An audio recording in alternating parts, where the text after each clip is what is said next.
N'oublie pas de t'abonner à la chaîne YouTube Togoli News. Libre expression. Radio à vous l'été. La voix de la résistance du peuple togolais. Libre expression sur Radio à vous l'été. Ma contribution à cette libre expression de cette semaine. Plusieurs partis politiques membres de la coalition exigent les réformes avant toute élection au Togo. Le pouvoir réchigne à les opérer et lance des consultations avec les partis politiques. Moi, Ikpa Akitipo, membre de la rédaction de FM Togo Démocratie, je vais vous apporter mes humbles observations à ce propos. À votre question de savoir que vous inspire la position des partis membres de la C14 qui exigent les réformes avant toute élection, je répondrai ceci. Avant toute chose, une petite clarification. Je vais d'abord donner la caractéristique de cette C14, c'est-à-dire qui sont-ils. Je vais illustrer mes propos en donnant quelques exemples, notamment un Jean-Pierre Fabre qui déclarait en 2014-2015 « Pas de réforme, pas d'élection ». Fin de citation. Quelques semaines après, sans donner aucune explication au peuple, il participa sans honte aux élections présidentielles. Bien avant, Ayovia Bouibo participa à un gouvernement comme Premier ministre de Faure Gnassingbé, suivi de Léopold Ninevi et Adimado Adoyom, qui ont été également ministres de la dictature. Voilà la nature des leaders de la C14, qui est un rassemblement de politiciens opportunistes qui cherchent simplement à aller à la soupe et à servir eux aussi la France dans notre pays.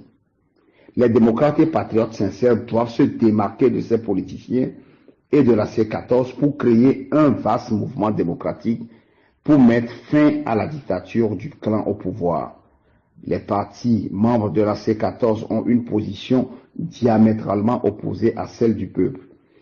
Le peuple togolais veut la fin inconditionnelle du régime RPT uni. La C14 veut réformer la dictature, ce qui est impossible dans le cas du Togo. Pour ce qui concerne ces réformes, la question de fond est qu'il est insensé de demander au RPT unir de scier la branche sur laquelle il est assis, d'abandonner délibérément le pouvoir et de l'offrir sur un plateau d'argent à leurs rivaux de l'opposition. C'est jamais vu. C'est jamais vu. Le régime cinquantenaire a la même mise sur tout le patrimoine et les attributs du pouvoir. Chercher à aller s'asseoir avec ce régime sous prétexte d'organiser des réformes est un énième piège et sabotage de la revendication principale du peuple. Hier, c'était le dialogue avec le régime cinquantenaire. La C14, sous les auspices de la CEDEAO et des chefs d'État Alpha Condé, Nana Addo Akufo et Alassane Dramane Ouattara, tous au service de la France-Afrique, ont conduit le pays dans un fiasco. La suite, vous le connaissez. Ceci nous fait dire que les deux partis, RPT Unir et la C14, sont des clans rivaux au service de la France et des multinationales. Aucun d'entre eux ne porte le combat pour la souveraineté du Togo. Nous sommes dans une crise de régime depuis 1963 et ce jusqu'à ce jour. Les réformes sont de la poudre aux yeux et elles se feront au goût du RPT Unir UFC. De quelle marge de manœuvre dispose l'opposition pour contraindre le pouvoir à opérer les réformes? Vous savez, la lutte pour un changement de régime est une question de rapport de force. En politique, si vous ne disposez ni d'organisation ni de la force pour contraindre les ennemis du peuple à quitter le pouvoir, ça ne sert à rien de faire sortir dans la rue de pauvres citoyens pour se faire massacrer pour rien.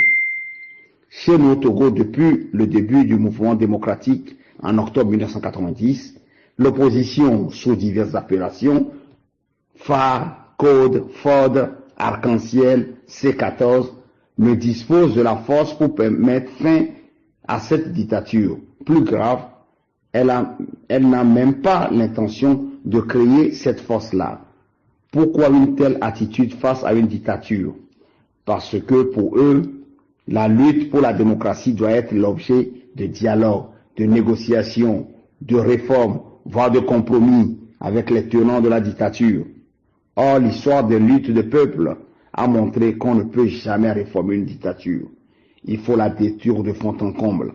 L'exemple de Haïti des Duvalier en février 86 et du Philippines de Ferdinand Marcos la même année confirme ces glorieuses expériences des peuples en lutte. Au Togo, sans nul doute, cette opposition est devenue une complice de Faure et sa cour. Elle ne dispose d'aucun marge de manœuvre, sauf si elle accepte de voir la réalité en face, en faisant une autocritique sincère sur sa propre responsabilité dans la situation qui prévaut actuellement et surtout en restant cohérente avec la revendication principale du peuple, à savoir la lutte sans merci pour la fin pure et simple du régime. À mon humble avis, je crois qu'ils sont incapables de s'engager sur le chemin de critique et d'autocritique. Tout comme les tenants de la dictature, cette opposition est également condamnée par l'histoire. Aussi longtemps que les réformes ne sont pas faites, la C14 doit-elle perdurer dans le boycott, y compris l'élection présidentielle? Non, non, non et non. Je viens de le dire. Les réformes, c'est la poudre aux yeux. Réformer une dictature, c'est du pipeau. Vous savez, quand ces politiciens, partisans résolus de la démocratie par la négociation, et les unes parlent de boycott, c'est qu'ils sont dans l'impasse. Souvenons-nous, ces politiciens regroupés au sein de la C14 critiquaient ceux-là qui appelaient au boycott des élections depuis plus de 20 ans dans notre pays. Souvenons-nous, à l'approche de chaque scrutin, ces leaders déclaraient sur tous les toits que boycotter les élections ouvrirait un grand boulevard au RPT. Aujourd'hui, pourquoi ont-ils changé de position? Parce qu'ils sont dans une impasse sans précédent et n'ont plus d'arguments pour convaincre le peuple de les suivre dans ces diverses compromissions avec la dictature. Nous en sommes arrivés là parce que le peuple, martyrisé par la force des choses et surtout par la propagande politique des démocrates au pays et dans la diaspora, commence à prendre conscience des limites et des faiblesses structurelles de ces politiciens qui ne cessent de le mener en bateau depuis 28 ans. Le peuple togolais et sa jeunesse ont ainsi compris que la condition sine qua non pour aller aux élections, c'est d'abord de lutter et de lutter encore pour abattre la dictature et pour accomplir cette noble mission. Les démocrates sincères ont pour tâche de mobiliser, d'organiser le peuple afin de mener cette lutte jusqu'à la victoire. Enfin, que peut faire le peuple togolais pour déterminer la fin de cette si longue histoire? Le peuple est souverain dans sa démarche. Il a déjà commencé à travers quelques insurrections populaires en octobre 1990, en 2005 et en août 2017. Mais la lutte du peuple a chaque fois été récupérée par le Code 2, puis la C14 aujourd'hui. Nous devons ensemble tirer les leçons de ces échecs successifs. Ces leçons de choses vont permettre aux démocrates et patriotes en symbiose avec la jeunesse et le peuple de poursuivre la lutte héroïque jusqu'à la chute du régime oligarchique RPT Unir UFC. Je vous remercie. Libre expression. Libre expression. Radio à vous l'été. La voix de la résistance du peuple togolais. Merci d'avoir regardé la vidéo, abonne-toi et partage la vidéo sur les réseaux sociaux, Facebook et WhatsApp.